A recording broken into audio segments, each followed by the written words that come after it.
नमो तस्य भगवतो अरहतो सम्मा संबुद्धस्य। कुलीनों तथा धार्मिक गुरुओं की धम्म दीक्षा, धनी कुल पुत्र यश की प्रव्रज्या। उस समय वाराणसी में एक श्रेष्ठी का पुत्र रहता था जिसका नाम था यश।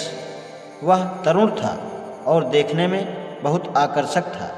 वह अपने माता पिता का बहुत दुलारा था और बहुत वैभवपूर्ण जीवन व्यतीत करता था। उसके बहुत से नौकर चाकर थे। उसके अंतःपुर में बहुत सी स्त्रियां थीं और उसका सारा समय नृत्य, गान, सुरापान और काम भोगों में ही व्यतीत होता था। कुछ समय बीतने पर उसे विरक्त की भावना ने आ घेरा। उसे चिंता यह थी कि वह इन रंगरलियों से कैसे छुटकारा पा सकता था। जिस जीवन को वह व्यतीत कर रहा था, क्या उससे भी कोई श्रेष्ठतर जीवन मार्ग था? यह समझ पाने में असमर्थ था कि वह क्या करे। उसने अपने पिता का घर छोड़ देने का निर्णय कर लिया। एक रात उसने अपने पिता का घर छोड़ दिया और यूं ही भटकने लगा। वह घूमता घूमता ऋषि पत्तन की ओर चला गया। थकावट के मारे वह एक जगह पर जाकर बैठ गया और बैठा बैठा अकेला ही जोर जोर से बड़बड़ाने लगा, मैं कहाँ हूँ? कौन सा रास्ता है? ओह कितनी परेशानी है! ओह कितना कष्ट है! यह घटना उसी रात को घटी जिस दिन तथागत ने ऋषि पतन में पंचवर्षीय भिक्षुओं को अपना प्रथम उपदेश दिया था। ठीक उसी समय जब यश ऋषि पतन की ओर बढ़ता हुआ चला आ रहा था, ऋषि पतन में ही विराजमान तथागत बहुत सवेरे उठकर खुली हवा में चक्रमण कर टहल रहे थे। उन्होंने कुलपुत्र यश को देखा जो दुखद भावनाओं को व्यक्त करके चला आ रहा था।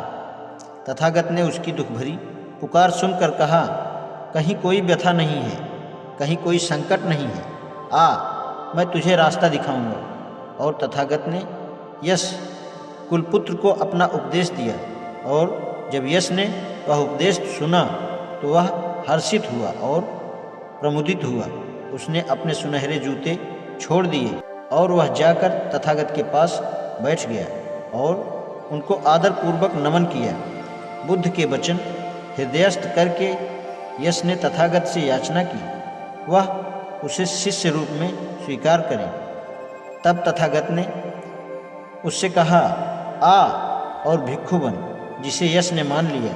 यश के माता पिता यह जानकर बहुत दुखी हुए कि उनका पुत्र लापता हो गया था। पिता यश की खोज में निकला। यश का पिता ठीक उसी जगह से गुजरा जहाँ स्वयं भगवान बुद्ध और यश कुलपुत्र भिक्षु भेष में बैठे थे और वहाँ से गुजरते हुए यश के पिता ने तथागत से पूछा, क्या आपने मेरे पुत्र यश को कहीं देखा है? तथागत का उत्तर दिया, आओ तुम्हारा पुत्र मिल जाएगा। यश का पिता अंदर गया और अपने पुत्र यश के पास ही जा बैठा, किंतु वह उसे पहचान नहीं सका।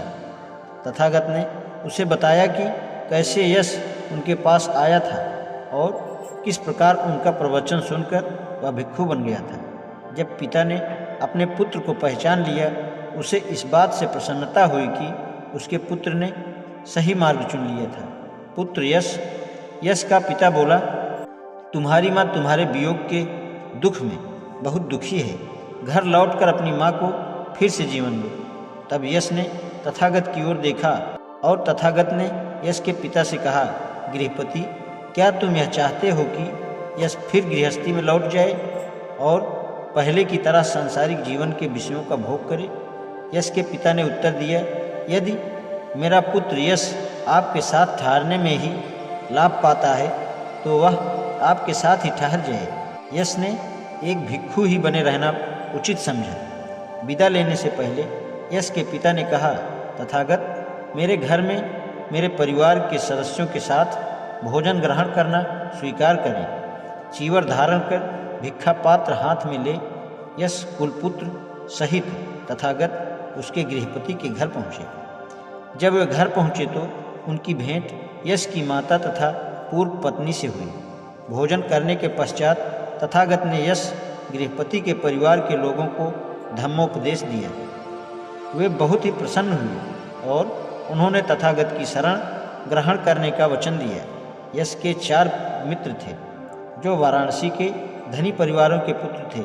उनके नाम थे विमल, सुबाहु, पुण्यजित तथा गवामपथ। जब यश के मित्रों ने सुना कि यश ने बुद्ध और उनके धम्म की शरण ग्रहण कर ली है, तो उन्हें लगा कि जो यश के लिए अच्छा है वहीं उनके लिए भी अच्छा होगा।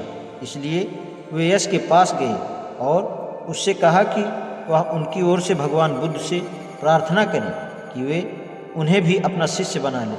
यश ने स्वीकार किया और जाकर भगवान से प्रार्थना की, कृपया मेरे इन 4 मित्रों को भी धम्मोपदेश देकर कृतार्थ करें। भगवान बुद्ध ने स्वीकार किया और यश के मित्रों ने भी धम्म की दीक्षा ग्रहण करी। इनके अलावा यश के 50 मित्रों ने भी दीक्षा ग्रहण की। आज इतना ही। नमो बुद्धाय।